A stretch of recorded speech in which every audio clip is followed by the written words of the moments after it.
No one noticed the small white curtain fluttering in the window. No one, except Leo.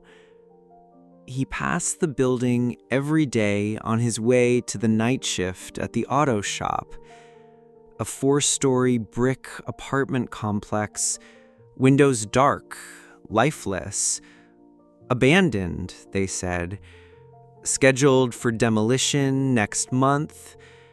But for weeks now, he had seen something off. Same window, top floor, right side, a piece of cloth, white, like a handkerchief, swayed once, twice, and stopped. Every night, same time, 11:14 p.m. He knew because his bus always passed right then. At first, he thought it was nothing, just a draft. Then he convinced himself it was a trick of the light, or maybe leftover insulation flapping loose. But when it happened 5 nights in a row, the same rhythm, same motion, same time, he started to wonder, what if it wasn't random? On the 6th night, Leo leaned closer to the bus window. The curtain flicked again. Quick, deliberate, like a signal, like someone saying, "I'm still here." He told his coworkers. They laughed. "It's an old building, man. Maybe haunted," one joked. "Too many late-night crime shows," another said. But Leo couldn't let it go. Something about that flutter scratched at his thoughts all day. Who would be up there? And why only at 11:14? He started taking the earlier bus just to get a better look. He brought binoculars. Each time, there it was. White fabric. One wave. Then nothing. He tried calling the city. They said the building was vacant. Had been for 2 years. No water, no power, locked and sealed. But Leo had seen it. On night 10, he got off the bus. Rain started to fall. Cold, steady. The street was empty. The air heavy with that still silence that makes your heartbeat feel too loud. He crossed toward the building. Boards on the windows, chain on the front door, but the alley had a side entrance, rusted shut but not locked.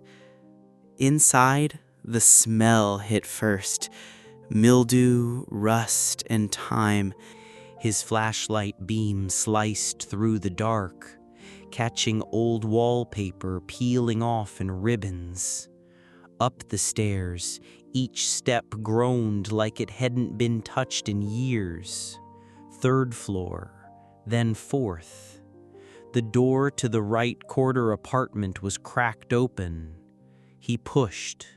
A chill ran down his spine. The room was bare, except for an old mattress, a metal chair, and in the far corner, a woman. She was thin, pale, eyes wide and blinking in the light. Her lips parted, as if she hadn't spoken in days. Leo froze. She pointed to the window.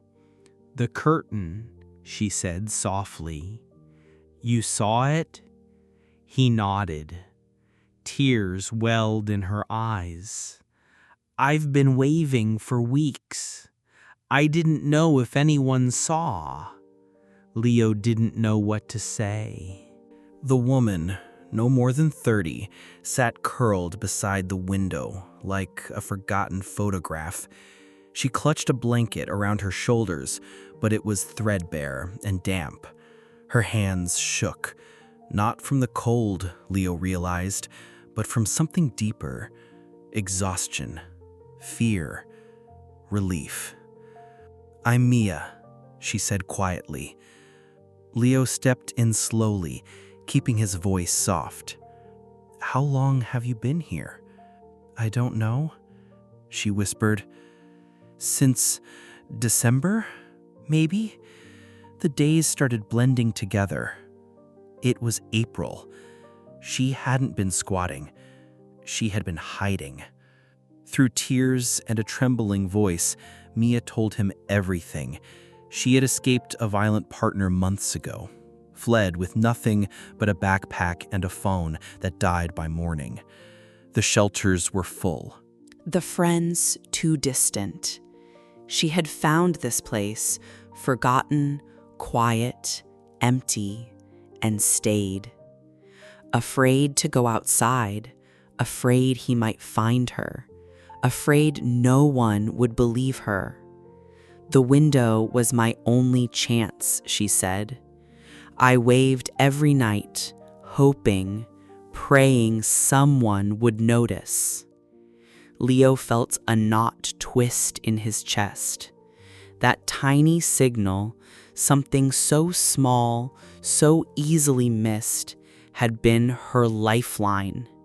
And for 10 nights, he had almost ignored it. He gave her his coat, his water, his name.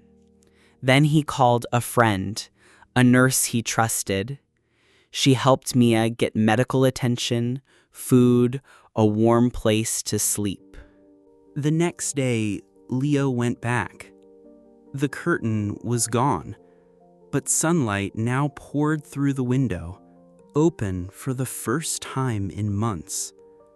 In the weeks that followed, Mia began to heal. Slowly, she started therapy, found a women's center that helped with housing and job placement. Leo checked in often, not out of duty, but because he cared. She eventually told him, "You saved my life."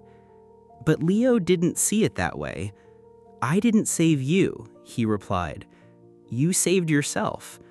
I just happened to be watching." He never forgot the image of that curtain, barely visible against the night, the smallest signal that meant everything. Sometimes resilience doesn't look loud. It doesn't roar. It whispers. In the flutter of a curtain, in the hope that someone might care, that someone might see. If this story moved you, please share it. Someone out there might be waving too. Subscribe to Resilient Stories for more true and powerful journeys of healing, human connection, and second chances. Because sometimes all it takes is someone paying attention.